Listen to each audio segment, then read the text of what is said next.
Josué 24, 14 a 28 diz assim a palavra do Senhor: Agora, pois, temei ao Senhor e servi-o com integridade e com fidelidade. Deitai fora os deuses, os quais serviram os vossos pais da além do Eufrates e no Egito, e servir ao Senhor. Porém, se vos parecer mal servir ao Senhor, escolhei hoje a quem sirvais, se aos deuses a quem serviram vossos pais, que estavam da além do Eufrates, ou aos deuses dos amorreus em cuja terra habitais. Eu e a minha casa serviremos ao Senhor. Então respondeu o povo e disse: longe de nós o abandonarmos o Senhor para servirmos a outros deuses, porque o Senhor é o nosso Deus.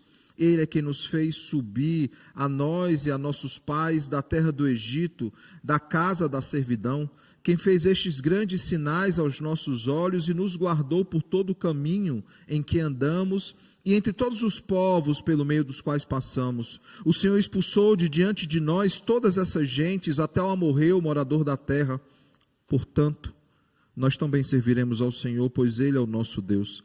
Então Josué disse ao povo: não podereis servir ao Senhor, porquanto é Deus santo, Deus zeloso, que não perdoará a vossa transgressão, nem os vossos pecados.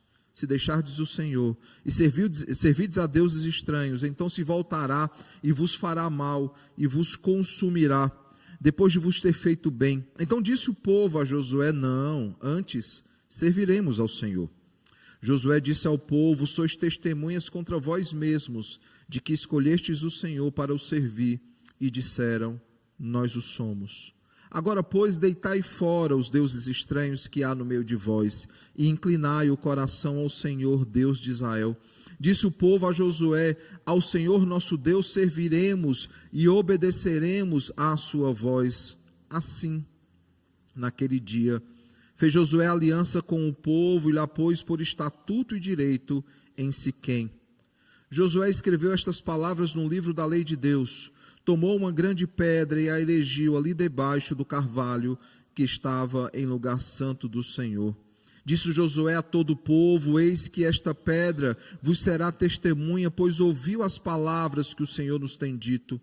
Portanto, será testemunha contra vós outros, para que não mintais a vosso Deus. Então Josué despediu o povo, cada um para a sua herança. Oremos ao Senhor. Santo Deus, maravilhoso Pai, te somos gratos, Deus, pelo texto que acabamos de ler. Te somos gratos pela porção da Tua palavra, Pai, que o Senhor nos permitiu termos diante de nós, para nossa edificação, para nossa admoestação, para nossa exortação e consolo também, Pai. Te pedimos que o doce Santo Espírito, Ele novamente ilumine o nosso entendimento, para que possamos entender a Tua palavra e que Cristo, o profeta da igreja, fale aos nossos corações. Molde-nos, Pai, santifique-nos, Pai, para que nos pareçamos cada vez mais com Ele, que a plenitude do varão perfeito, Ele é o padrão de santidade para todos nós. Que de fato a nossa vida manifeste que pertencemos ao Senhor, que somos o Teu povo e o Senhor é o nosso Deus. Fala conosco, Pai, essa manhã, transforma-nos, capacita-nos e usa-nos, Pai, apesar de nós.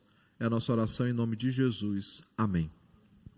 Irmãos, durante todo o mês de maio, então, como já dito, nós, durante os domingos de manhã, meditaremos então mais sobre a nossa aliança com Deus e também sobre a importância das nossas famílias viverem os termos dessa aliança. Claro, toda aliança pressupõe termos. Por exemplo, hoje pela manhã nós estivemos diante do batismo infantil, onde votos foram feitos. Uma aliança pressupõe termos. Um contrato pressupõe termos. Você não pode entrar em aliança ou em contrato com alguém sem que esse contrato ou aliança seja regida por termos. E antes de nós olharmos mais para o texto dessa manhã, que tem vários termos e várias cláusulas contratuais, antes de olharmos mais para o texto, responda-me a uma pergunta bem simples. Deus, Ele é o Senhor da sua casa, Ele é o Senhor do seu lar? Não responda rapidamente essa pergunta, reflita um pouco, porque de fato é o mesmo questionamento que Josué lança àqueles que desejavam entrar em aliança com Deus. Então, permita-me destrinchar mais essa pergunta, abrir mais essa pergunta para que possamos olhar para ela com mais sinceridade e calma e possamos refletir sobre ela. Você realmente se submete à vontade do Senhor? Você realmente se submete ao querer do Senhor? Você de fato obedece ao Deus da aliança? Perceba que ao olhar para a pergunta com mais calma e de forma mais abrangente, nós começamos então a ver que as coisas começam a ficar um pouco complicadas. Malaquias 1, verso 6 nos diz o seguinte: o filho honra o pai e o servo ao seu senhor. Se eu sou o seu pai, pergunta o Senhor para nós, onde está a minha honra? E se eu sou o Senhor, onde está o respeito para comigo? O Senhor profere essas palavras ali por meio de Malaquias contra um povo que havia feito aliança com ele e o havia desobedecido. Na verdade, o povo da aliança constantemente precisou renovar a sua aliança com o Senhor por causa da desobediência. Por exemplo, se nós olharmos para Isaías capítulo 1, verso 12 a 16, Isaías capítulo 1, verso 12 a 16, nós leremos o seguinte: quando vindes para comparecer perante mim, quem vos requereu o só pisardes os meus átrios? Não continueis a trazer ofertas vãs. O incenso é para mim abominável, e também as festas da lua nova, os sábados e a convocação das congregações. Não posso suportar iniquidade associada ao ajuntamento solene. Perceba que são coisas aqui lícitas, são coisas aqui ordenadas pelo Senhor. As festas, os ritos aqui estabelecidos, o incenso, eram ordenados por Deus, mas Deus ele não tem prazer nessas coisas. O verso 14 continua dizendo: as vossas festas da lua nova e as vossas solenidades, a minha alma as aborrece, já me são pesadas, estou cansado de as sofrer. E alguém pode pensar, mas eles estavam fazendo tudo correto externamente falando. O problema é que internamente falando eles não estavam fazendo. Veja o verso 15: pelo que quando estendeis as vossas mãos, escondo de vós os olhos, sim, quando multiplicai as vossas orações não as ouço, porque as vossas mãos estão cheias de sangue. E o verso 16 conclui dizendo: lavai-vos, purificai-vos, tirai a maldade dos vossos atos de diante dos meus olhos, cessai de fazer o mal. Externamente eles estavam oferecendo um culto agradável ao Senhor. O problema é que internamente Deus conhece, sonda os nossos corações. Era um culto apenas de aparência, de fachada, porque enquanto eles estavam diante do Senhor, o coração deles estava afastado do Senhor. Em 2 Crônicas 33, de 1 a 20, nós olhamos para a história de Manassés. Manassés foi o avô do rei Josias, tão conhecido de todos nós por causa da grande reforma que ele faz no meio do povo de Deus. Bem, irmãos, Manassés, no começo da sua vida, ele pecou gravemente contra o Senhor. Ele sacrificou os seus filhos, literalmente ele sacrificou os seus filhos diante de deuses estranhos da terra. E nós vemos então que Deus o leva ao cativeiro e ele é restaurado pelo Senhor.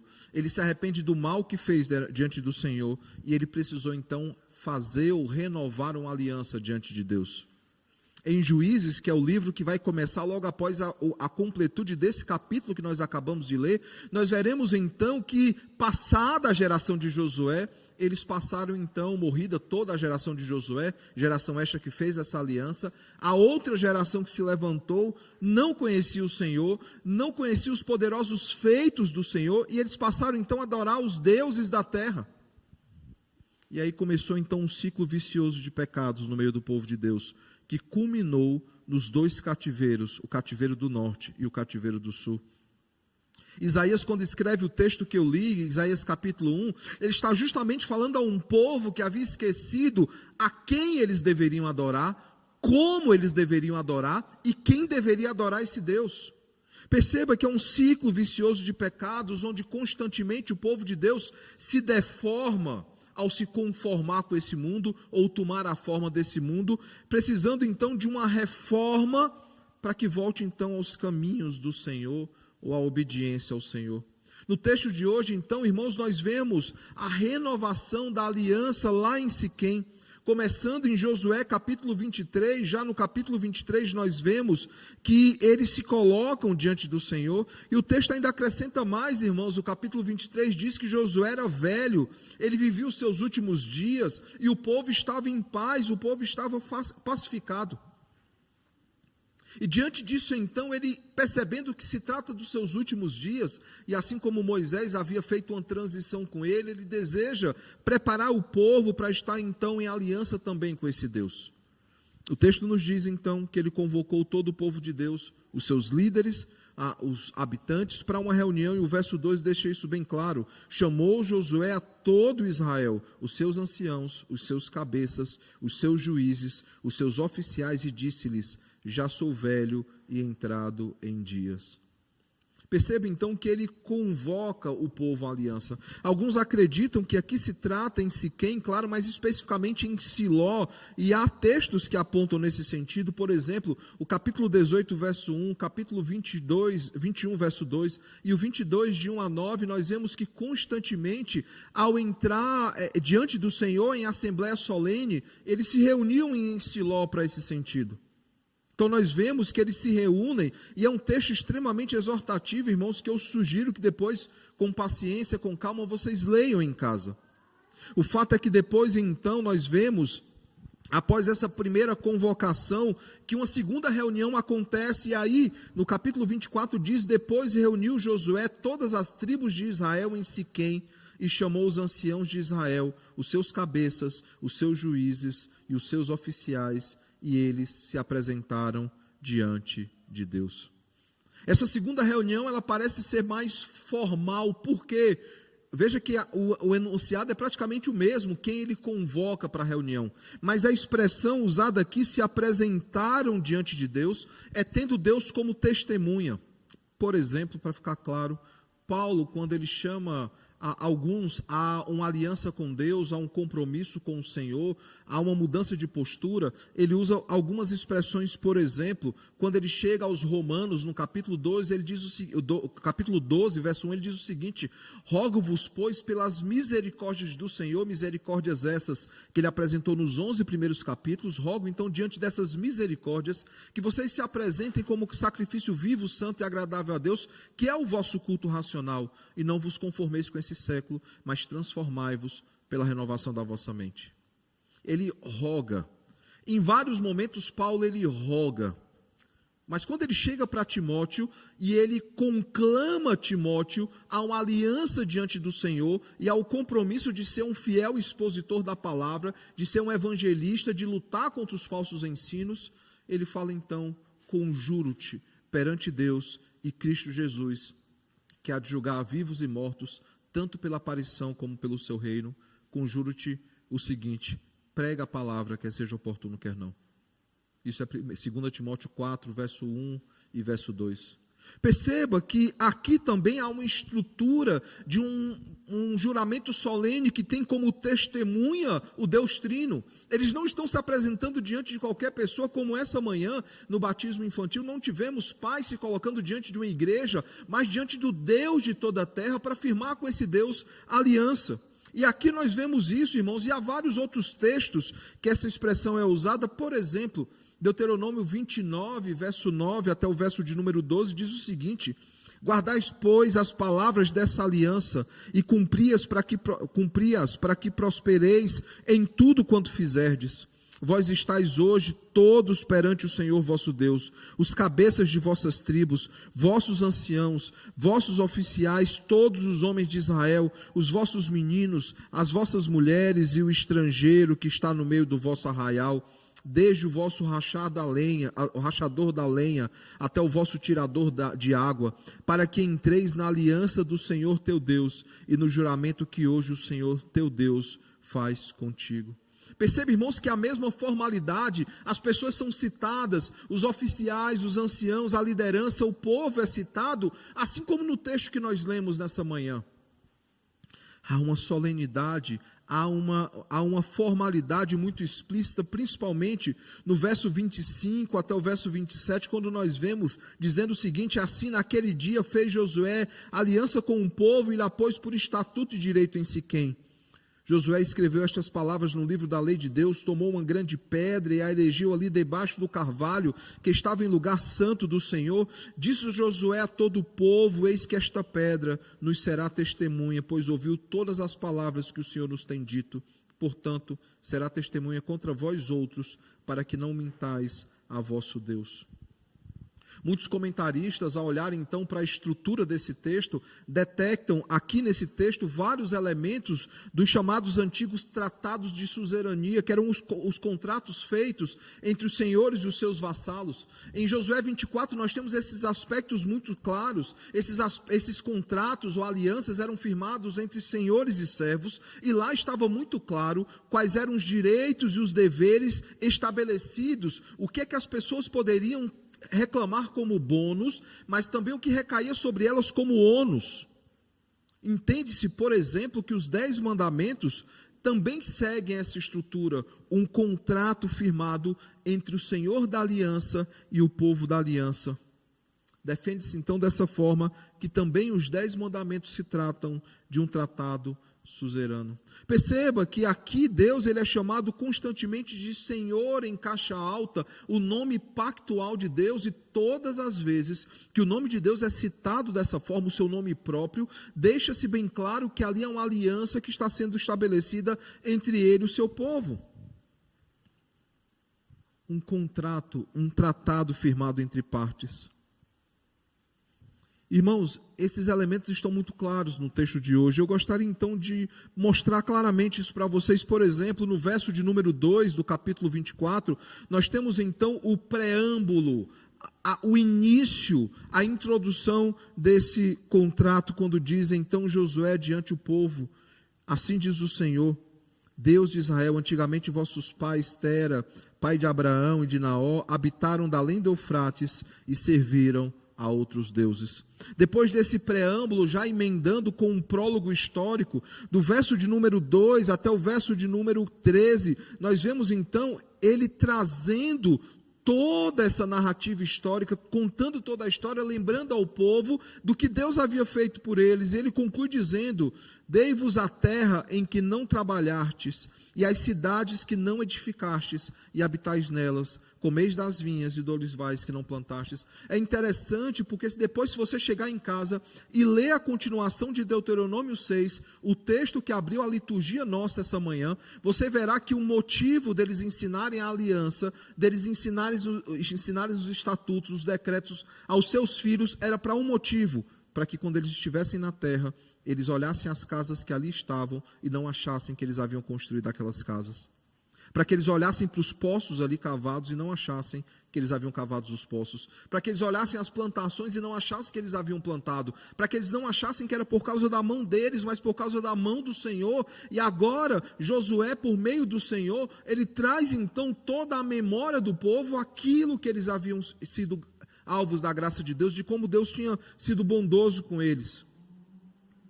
E aí nós temos, irmãos, no verso 14 e verso 15, quando ele diz: agora pois temei o Senhor e serviu com integridade e fidelidade. Nós vemos então Josué preocupado em trazer as estipulações, o que é que estava estipulado nessa aliança, o que é que Deus esperava nessa aliança. Inclusive ele diz o seguinte no verso 15: se parecer mal para vocês estar em aliança com Deus, se vocês preferirem continuar em aliança com os deuses dessa terra, os deuses que os pais de vocês adoraram, façam isso. Eu e a minha casa nós vamos servir a Deus. Ele estipula o que é que se espera dessa aliança. E nós vemos então no verso 26, por exemplo, a formalização do contrato, quando ele escreve no livro da lei a aliança que foi ali feita. No verso 24 nós temos também, irmãos, no capítulo 24, perdão, nos versos 22 e 27, nós temos o testemunho, por exemplo, quando ele diz o seguinte: sois testemunhas contra vós mesmos, de que escolhestes o Senhor para o servir, e disseram, nós o somos. Antes de firmar a aliança, ele tem a preocupação de referendar essa aliança. Vocês estão cientes do que vocês estão fazendo? É isso mesmo que vocês querem? Porque lá atrás ele havia dito: o Senhor não vos terá por inocentes. Perceba que quando nós olhamos, por exemplo, verso 19, então Josué disse ao povo: não podereis servir ao Senhor, porquanto é Deus santo, Deus zeloso, que não perdoará a vossa transgressão nem os vossos pecados. E talvez todos nós, ao olharmos para esse texto, falamos: é sobre nós que esse texto está falando. Mas perceba que não é uma mera transgressão, um mero pecado, porque nós pecamos. Há dois fatos nesse texto aqui. O primeiro é que Deus é santo e nós somos pecadores. Esse é o primeiro fato. Mas o segundo fato aqui é que Josué não está falando de um mero pecado, ele está falando da quebra dessa aliança. Ele está dizendo o seguinte: vocês não são obrigados a fazer aliança com Deus, mas se fizerem, vocês têm que cumprir. Como a palavra nos ensina, né? Seja o vosso sim, sim e o vosso não, não. Nós não devemos fazer alianças que nós não podemos cumprir. E Josué diz isso ao povo e deixa claro no verso 19 que nós lemos, e no verso 20 também: se deixardes o Senhor e servirdes a deuses estranhos, então se voltará e vos fará mal, e vos consumirá depois de vos ter feito bem. Ele deixa claro quais são as consequências, irmãos. Se vocês virarem a página, dependendo da versão da Bíblia que vocês têm, porque quando tem comentário, aí tem uma introdução, tem o público-alvo, tem tudo aquilo, mas se é uma Bíblia sem comentários, vocês virarem a página, vocês estão em Juízes. E o cumprimento daquilo que aconteceria se eles desobedecessem, e de fato, não essa geração, mas a próxima geração desobedeceu o Senhor, você vai ver exatamente o que ele está falando. Um ciclo vicioso de pecados. Eles desobedeciam a Deus, Deus trazia ira sobre eles, eles se arrependiam, Deus restaurava o seu povo, por meio de um juiz, eles viviam em bondade diante do Senhor, desobedeciam ao Senhor, Deus se irava com eles, trazia sobre eles peso, eles clamavam ao Senhor por perdão, Deus levantava um juiz para restaurá-los, eles viviam em paz, eles pecavam contra Deus, esse ciclo vicioso de pecados. Perceba, irmãos, que as consequências estavam muito bem estabelecidas aqui. E nós vemos então que um tratado foi firmado nesse texto. Um contrato foi assinado aqui. Eles entraram em aliança. Por isso Josué ele fala por duas vezes, no verso 22 e no verso 27, vocês são testemunhas contra vós mesmos. E o que é que consistia então esse contrato, irmãos? Aquilo que nós lemos no versículo 14 e no versículo 15. Eles deveriam abandonar os deuses da terra, os ídolos da terra, e eles precisavam adorar o Senhor. Essa é a aliança aqui que foi estabelecida.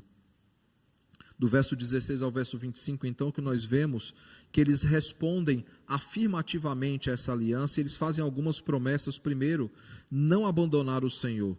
Segundo, não adorar outros deuses. Terceiro, reconhecer que Ele é Deus.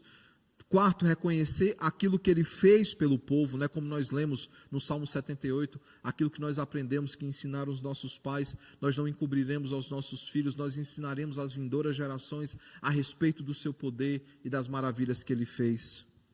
Eles prometeram também adorar, ou seja, servir ao Senhor. A palavra, eu e minha casa serviremos ao Senhor, é uma palavra litúrgica, é uma palavra cultica que apresenta para o fato, nos diz que nós devemos, eu e a nossa casa, nós precisamos adorar o Senhor, cultuar ao Senhor. Sexto, jogar fora os ídolos. Sétimo, inclinar o coração ao Senhor. Oitavo, obedecer a sua voz. Em outras palavras, eles prometeram que Deus seria o seu Deus e eles seriam o povo do Senhor.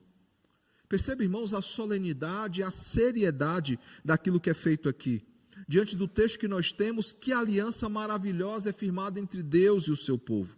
E a partir dessa aliança eu gostaria de reafirmar algumas coisas com os irmãos, algumas verdades que esse texto nos traz, para que possamos de fato dizer com toda a convicção que eu e a minha casa serviremos ao Senhor. Eu e a minha casa cultuaremos ao Senhor, adoraremos o Senhor. E diante disso eu gostaria então de trazer três palavras importantes nesse texto. A primeira delas é renúncia. O texto nos convida o tempo inteiro a abandonarmos, a renunciarmos tudo aquilo que tem sido um ídolo nas nossas vidas. Tudo aquilo, irmãos, que tem usurpado o lugar do Senhor nas nossas vidas. E como o nosso coração é uma fábrica de ídolos. Quantas coisas têm roubado a glória do Senhor nas nossas vidas? Às vezes um concurso, um trabalho, um emprego, um relacionamento. Às vezes aquela faculdade que tanto almejamos e esquecemos de Deus para nos dedicar somente a ela e nos afastamos. Há um índice preocupante que boa parte de membros da igreja se desviam, se afastam da igreja no final da adolescência e no começo da mocidade. E quando você vai ver os índices, boa parte deles apontam para o ingresso de adolescentes, de jovens, em institutos federais, universidades federais e em outros lugares. Claro que nós entendemos que a academia é salutar, é importante estarmos lá. É importante aqueles que foram vocacionados para a academia se prepararem corretamente para se dedicarem ao ensino e usar a academia para a glória do Senhor. Mas é fato também, irmãos, que é um campo de batalha que nós precisamos recuperar urgentemente, porque os nossos filhos têm se perdido nesse campo de batalha, por meio de influências totalmente anticristãs e antibíblicas. Mas eu poderia aqui passar amanhã citando outros ídolos do coração. O fato é que uma das questões centrais desse texto e de toda a Escritura é que nós precisamos abandonar os ídolos do coração. No texto aqui nós vemos que eles deveriam rejeitar os falsos deuses da terra, e nós vemos também que os pais desses que estão aqui adoraram esses deuses da terra. Eles precisavam abandonar tudo e servir ao Senhor. Eles deveriam remover todos os ídolos, tudo aquilo que os afastava do Senhor, que roubava a glória do Senhor. E é exatamente isso que Cristo afirma, entre outros textos, em Lucas 9, 23, quando ele diz: se alguém quiser vir após mim, a si mesmo se negue, dia após dia, tome a sua cruz e siga-me. O texto nos lembra então, ao falar sobre renúncia, que Ele é o Senhor das nossas vidas e nós precisamos renunciar a tudo por Ele e para a glória dEle. Mas não é apenas sobre renúncia, o texto também fala sobre santificação. Perceba as palavras de Josué aqui no verso 15: eu e a minha casa, nós serviremos ao Senhor. Eu já falei durante a exposição que a melhor tradução para essa expressão seria: eu e a minha casa cultuaremos ou adoraremos o Senhor. Servir aqui não é trabalhar na igreja, porque muitos trabalham na igreja por mera formalidade.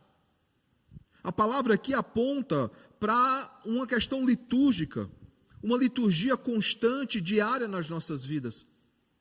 Como eu aprendi com o meu tutor, né, um dos meus primeiros tutores, ele veio a falecer, depois outro tutor assumiu, mas ele sempre repetia nas orações finais, ao término dos cultos, e eu tenho mantido essa prática, né, também de repetir isso nas orações, que é a seguinte expressão: que mesmo encerrada a liturgia desse culto, essa liturgia continue nas nossas vidas durante toda a semana. Porque, irmãos, de fato, domingo é o dia do Senhor. De fato, no domingo nós temos o ajuntamento solene, quando o corpo de Cristo se reúne para adorar a Deus. Mas não é o único dia que nós adoramos. Como pessoas, nós adoramos todos os dias, inclusive no domingo.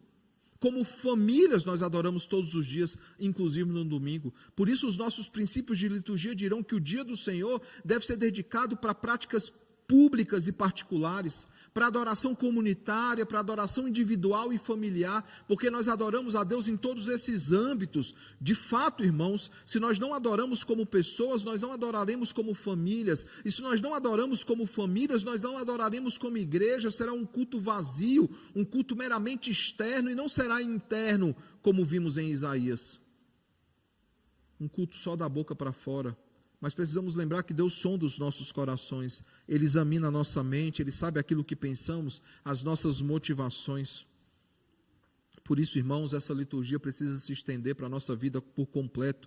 Por isso, Deuteronômio 6 nos chama, o texto que nós lemos, a proclamar o Senhor em todos os atos, em todos os momentos da nossa vida, desde o levantar até o deitar, no momento que nós nos alimentamos, no momento que trabalhamos, constantemente estamos pensando na palavra do Senhor e ensinando a palavra do Senhor. A prática daqueles dias era muito simples. O pai levava o filho, o menino, né, para ir com ele trabalhar, porque ele precisava ensinar duas coisas para o filho: o seu ofício e a palavra do Senhor. Com 12 anos, quando ele atingisse a maioridade, entre aspas, ele passaria pelo Bar Mitzvah, que era a iniciação do filho na lei do Senhor e a decisão sobre o que ele faria a vida toda.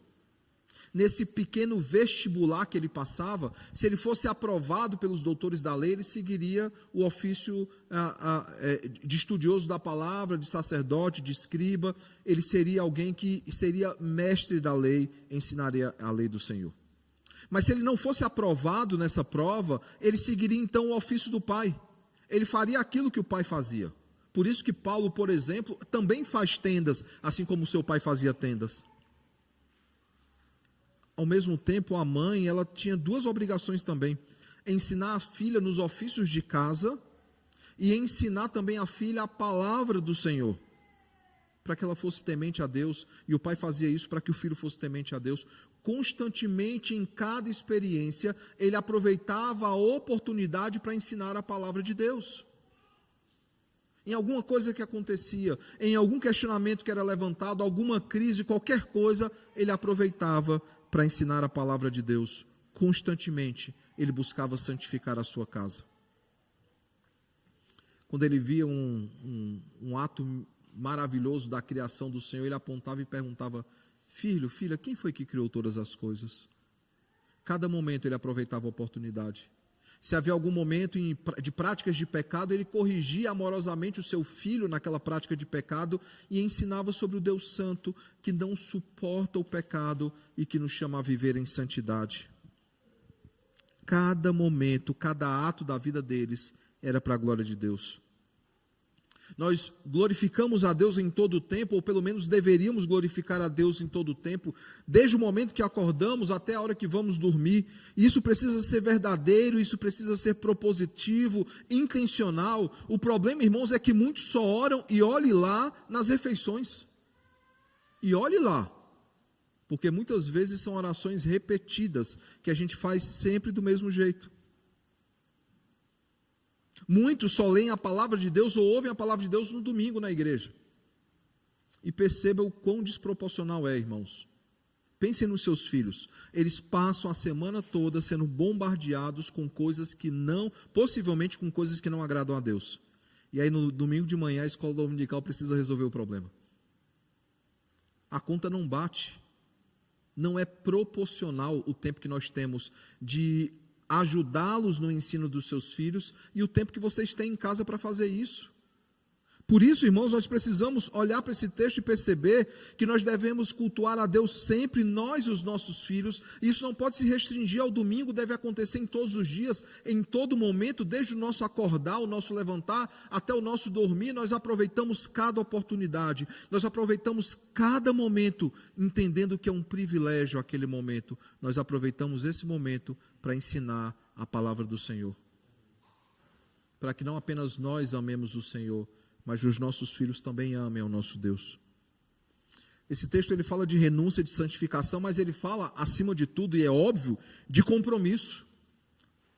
Esse é o pano de fundo do texto, uma aliança que foi firmada com o Senhor. Compromisso, irmãos.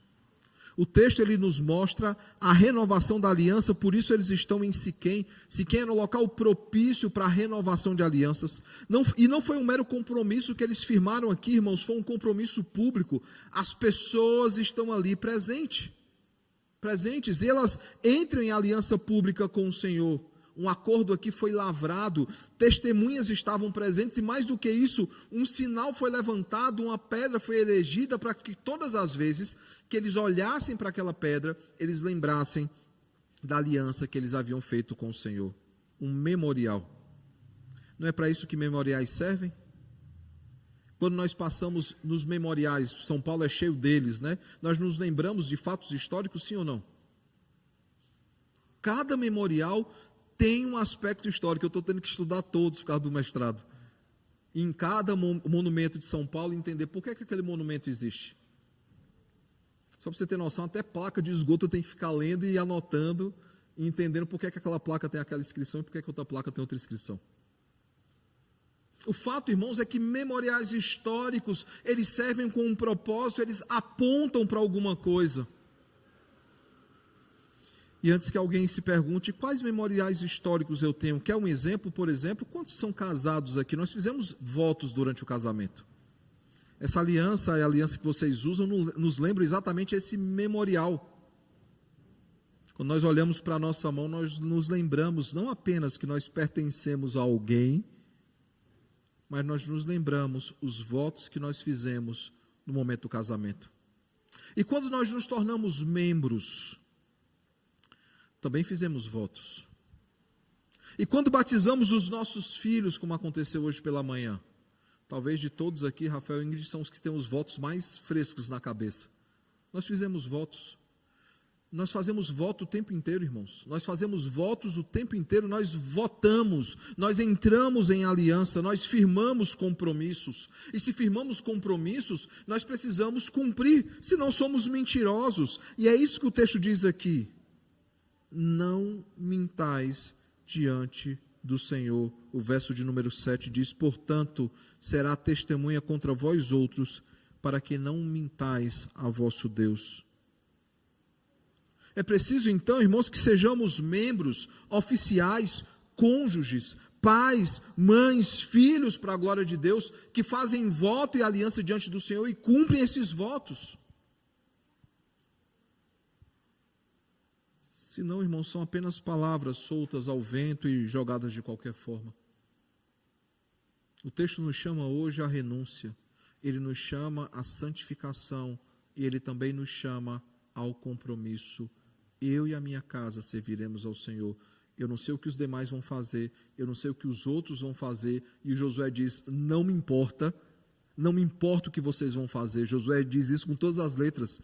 Eu não sei o que vocês vão fazer, isso não vai condicionar a minha decisão. Eu sei que eu e a minha casa, nós serviremos ao Senhor. Isso precisa ser também, irmãos, o compromisso de todos nós diante do nosso Deus.